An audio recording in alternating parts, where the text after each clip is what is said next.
C'est très chaud entre Israël et la Turquie. Ah oui, Netanyahou a provoqué la mauvaise personne au mauvais moment. La Turquie vient de faire des menaces, des déclarations de guerre, mais des sérieuses menaces de déclarations de guerre au régime israélien qui continue de vouloir déstabiliser la sous-région du Proche-Orient et qui continue de provoquer le régime syrien. Mesdames et messieurs, alors, la Turquie a décidé de porter le fardeau de la Syrie sur son dos. Oui, autrement dit, la Turquie a pris l'affaire syrienne entre ses mains contre Israël. Mesdames et messieurs, alors vous savez que depuis un bout de temps, M. Benjamin Netanyahou et ses des terreaux américains sont en train de faire des mains et les pieds pour pouvoir diviser la Syrie en deux. On a vu même d'ailleurs, M. Netanyahou a envoyé ses soldats du côté du mont du Golan, du côté de la Syrie où ils font frontière. Il a occupé cette localité. Où on a même vu des déclarations dont lui-même il a affirmé que cette localité du mont du Golan resterait désormais sous contrôle israélien. Et on continue d'observer des groupes terreaux formés par les États-Unis d'Amérique, financés par les États-Unis d'Amérique et Israël, sont en train de vouloir combattre contre le nouveau régime syrien. Sachant donc que le nouveau régime syrien est là grâce au soutien turc. Et vous savez que M. Tayyip Recep Erdogan est très remonté, il est mécontent contre Benjamin Netanyahou par rapport à tous les actes qu'il mène. Il a mené du côté de la Palestine. Il a même appelé la communauté nationale et internationale d'intervenir, mais on a vu personne. Netanyahou a appelé, je dirais Netanyahou, M. Erdogan a appelé tous les musulmans, les arabes, de s'unir contre Israël. On n'a vu personne. Mesdames et messieurs, aujourd'hui, M. Erdogan déclare froidement la guerre à l'État hébreu d'Israël. Alors, permettez-moi de vous donner ces multiples déclarations parce que il a décidé de prendre l'affaire de la Syrie en main. Il est inadmissible. Et vu qu'il ne s'entend pas avec Netanyahou, qui est d'ailleurs le fils de Washington, et la Turquie, deuxième grande puissance militaire au sein de l'OTAN, donc on voit tous qu'il n'y a pas match. Donc, mesdames et messieurs, qu'est-ce que M. Erdogan a déclaré concernant ces déclarations de menace, la menace qu'il a faite, vous comprenez, contre Israël? Avant de continuer, rassurez-vous de sécuriser la vidéo avec un maximum de j'aime. Partagez la vidéo dans tous les groupes possibles. Abonnez-vous à nos différents canaux YouTube, Facebook et surtout activez la cloche de notification pour ne plus rater nos prochaines vidéos d'actualité. N'hésitez pas de mettre suffisamment de commentaires et si vous n'avez rien à écrire, vous pouvez mettre des cœurs, des étoiles en commentaire. Qu'est-ce qui se passe? Un rapport met en garde contre un possible conflit entre Israël et la Turquie. Le 6 janvier, le président turc Recep Tayyip Erdogan a mis en garde contre toute participation de la Syrie. Vous comprenez? Il a mis en garde qui? Il met Israël en garde contre tous ceux-là qui combattent, qui veulent combattre la Syrie. Donc, il a décidé de prendre le côté syrien et de combattre contre Israël. Mesdames et messieurs, c'est de ça qu'il s'agit. Alors, il dit, je cite, « Nous ne pouvons permettre sous aucun prétexte que la Syrie soit divisée. Et si nous constatons le moindre risque, nous prendrons rapidement les mesures nécessaires. Nous en avons les moyens, a en effet déclaré M. Erdogan. Nous en avons les moyens, a en effet déclaré qui? Le président turc. Il ne veut pas comprendre ni entendre que la Syrie soit divisée. Pourquoi? Vous avez vu incessamment, j'avais même d'ailleurs animé une vidéoconférence là-dessus, la toute première visite du régime syrien était la Turquie, le ministre des Affaires étrangères turc. Il s'était rendu, c'était pour avoir le bilan, le rapport. Monsieur Erdogan a reçu dans le rapport. Et c'est à base de ce rapport, vu ce qu'il voit sur les médias, tout ce qui se passe sur le front, à la ligne frontalière entre Israël et la Syrie. C'est donc pour ça, c'est par rapport à ça qu'il fait cette sortie.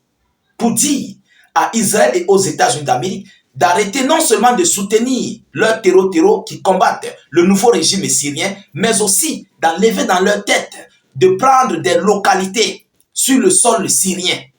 Vous comprenez? C'est pourquoi vous voyez, la Russie est restée, parce que la Russie et la Turquie s'entendent mieux. On a même d'ailleurs vu la Turquie intégrer les BRICS. Vous le savez bien. Donc, il y a quelque chose de lourd qui se prépare dans les prochains jours à venir. Mesdames et messieurs, allons-y dans les profondeurs. Alors, il continue en disant, a priori, cet avertissement concerne les forces démocratiques syriennes, ceux qui sont soutenus par les États-Unis d'Amérique et Israël, les FDS, constitués essentiellement de combattants kurdes qu'Ankara accuse d'être en relation avec le Parti des travailleurs du Kurdistan, considéré comme étant une formation terreau et au-delà aux États-Unis qui les soutiennent. Vous comprenez? Est-ce que vous comprenez? Voilà. Il continue en disant quoi? Il n'y a pas de la place pour la terreur et ceux qui soutiennent les terreaux seront envoyés au repos éternel à 2 mètres sous sol avec leurs armes à la main, a précisé le président turc. Il dit, je cite, si le risque se précise, nous pouvons intervenir soudainement en une seule nuit. Si le risque persiste, nous pouvons intervenir soudainement en une seule nuit. Alors, mesdames et messieurs, a-t-il ajouté, reprenant ainsi l'une de ses formules usuelles, nous en avons la capacité, a-t-il insisté. Vous confirmez, vous comprenez que c'est un conflit ouvert. Contre qui? Contre les États-Unis d'Amérique. Pourquoi? Ces terreaux sont soutenus par Washington. Ces mêmes terreaux sont soutenus par Israël. Et Washington et Israël poussent ces terreaux à récupérer leur part de parti, à prendre, à diviser la Syrie, comme eux, Netanyahou l'ont fait au niveau du mont du Golan. Alors, il y a 2 versions du côté d'Israël concernant le mont du Golan. Netanyahou avait déclaré que ils ont pris cette localité pour toujours. Mais le ministre des Affaires étrangères avait déclaré que ils ont pris cette localité temporairement. Donc on ne connaît pas en fait la réelle position. Mais on connaît que Netanyahou veut annexer ces localités. Mesdames et messieurs, alors on dit, je cite, cette déclaration a été faite alors que des combats entre des combattants kurdes syriens et les groupes armés affiliés à Ankara venaient de faire une centaine d'envois au repos éternel dans les environs de la ville de Manbij. Voilà. Cela étant, la mise en garde de M. Erdogan pourrait aussi s'adresser à Israël qui, à la suite de la chute du régime de Bachar al-Assad, a lancé une incursion armée dans la partie syrienne du plateau du Golan. Or, pour le moment, les intentions israéliennes demeurent floues. C'est ce que je vous ai expliqué tout à l'heure. Ça demeure flou. Le ministre des Affaires étrangères dit sa part, Netanyahou dit sa part. Vous comprenez? Alors, il s'agit d'une mesure limitée et temporaire prise pour les raisons de sécurité, avait assuré Gideon Sa'ar, le ministre des Affaires étrangères de l'État hébreu. Sauf que de son côté, le premier ministre israélien Benjamin Netanyahou a promis que le Golan ferait partie de l'État d'Israël pour l'éternité. Voilà pourquoi, monsieur, Erdogan est remonté. Pour Erdogan, il n'y aura rien comme ça. La Syrie ne serait jamais divisée. Et il a parfaitement raison.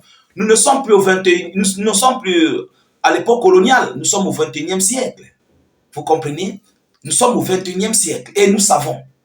Vous savez que Netanyahou n'est pas du tout aimé par M. Erdogan. Erdogan n'aime pas la tête de ce monsieur. Il avait comparé, M. Erdogan avait comparé Netanyahou à Hitler. Et il a raison. Oui, M. Erdogan a raison. Vous comprenez? Est-ce que vous me comprenez? Alors, c'est donc par rapport à cela qu'il a fait cette mise en garde, cette grosse menace de guerre contre le régime hébreu d'Israël. Mesdames, Mesdemoiselles et Messieurs, la situation est très chaude. Nous continuons de suivre cette actualité le plus près que possible. Nous ne manquerons pas de vous tenir informés par rapport à ce qui va en découdre concernant ce côté du Proche-Orient entre Israël et la Turquie, sans oublier la Syrie. Vous comprenez? Partagez la vidéo dans tous les groupes possibles, mettez-la partout à travers le monde. Mettez suffisamment de j'aime et beaucoup de cœurs. N'hésitez pas de mettre aussi beaucoup de commentaires. Activez les cloches de notification pour ne plus rater nos prochaines émissions. Je vous reviens tout à l'heure pour une prochaine série d'actualités. Soyez encore salués une fois de plus. Ciao, ciao.